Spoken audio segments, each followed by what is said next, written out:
रायगडच्या पालकमंत्री पदावरून पुन्हा एकदा महेंद्र दळवी जे अलिबागचे आमदार आहेत त्यांनी म्हटलंय की जर आदिती तटकरे यांना जर रायगडचं पालकमंत्री पद गेलं तर आम्ही पुन्हा आमचा लढा जो आहे तो तिघेही सुरू करणार आणि आमचा लढा जो आहे तो आम्ही लढा सुरू करून राज्यव्यापी स्वरूपात तो लढा जो आहे तो घेऊन जाणार असं एक सूचक विधान त्यांनी केलं। राष्ट्रवादी काँग्रेस पक्षाची स्पष्ट भूमिका आहे की रायगडच्या पालकमंत्री पदाबाबत जो निर्णय राज्याचे मुख्यमंत्री माननीय देवेंद्र फडणवीस साहेब घेतील तो राष्ट्रवादी काँग्रेस पक्षाला मान्य असेल।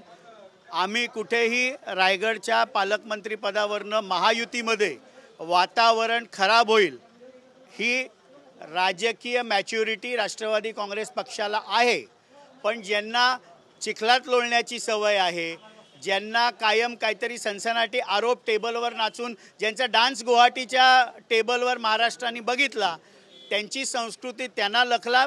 राष्ट्रवादी काँग्रेस पार्टी सुसंस्कृत पक्ष आहे आणि आमची भूमिका आम्ही माननीय मुख्यमंत्री साहेबांकडे स्पष्टपणे मांडलेली आहे। नितेश राणे हे राज्याचे जबाबदार मंत्री आहेत, परंतु त्यांनी एक विधान केलेलं आहे त्यामुळे आता नव्या वादाला तोंड फुटण्याची शक्यता आहे, कारण की हिंदू समाजातील जे खाटीक आहेत त्यांना आता मल्हार सर्टिफिकेशन मिळणार आहे आणि त्यांनी आवाहन केलं व्हिडिओच्या माध्यमातून ज्या खाटीकांकडे मल्हार सर्टिफिकेशन असेल त्यांच्याकडनंच मांस खरेदी करा असं त्यांनी म्हटलंय। परंतु खाटीकांची संख्या ही सर्वाधिक संख्या जी आहे ती मुस्लिम समाजामध्ये आहे।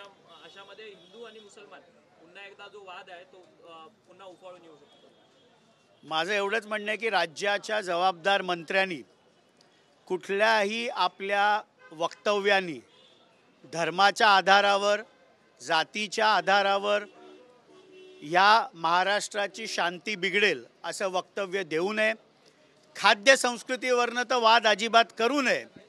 आपली जी काय भूमिका आहे ती आपण प्रसारमाध्यमांसमोर न मांडता आपण कॅबिनेटमध्ये एक जबाबदार मंत्री आहात, राज्याच्या मुख्यमंत्र्यांकडे आपली भूमिका मांडू शकता आणि त्यांच्याकडे माझ्या मते बंदरे हे खातं आहे त्याच्याशी निगडीत महाराष्ट्र अधिक कसा पुढे जाईल याचा त्यांनी प्रयत्न केला तर तो महाराष्ट्राच्या विकासासाठी अधिक हितकर राहील। जितेंद्र आव्हाड जे तुमचे कधी काही निकटवर्ती होते परंतु आता तुमच्या विरोधात आहेत, त्यांनी विधानसभेमध्ये अजित पवारांनाच आव्हान दिलंय की छत्रपती संभाजी महाराजांच्या विरोधातलं जे काही कादंबरी आहेत पुस्तकं आहेत त्यांच्यावरती तुम्ही बंदी घालणार आहात का?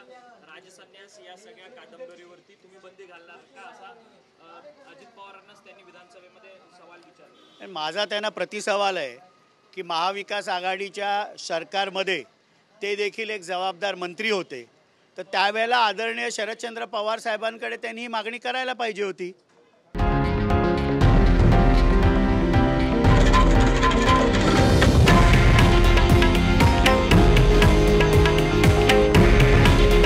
हे आहे देशातील नंबर 1 न्यूज नेटवर्क आणि आपण पाहत आहात TV9 मराठी। काळजी तुमची, हित महाराष्ट्राचं।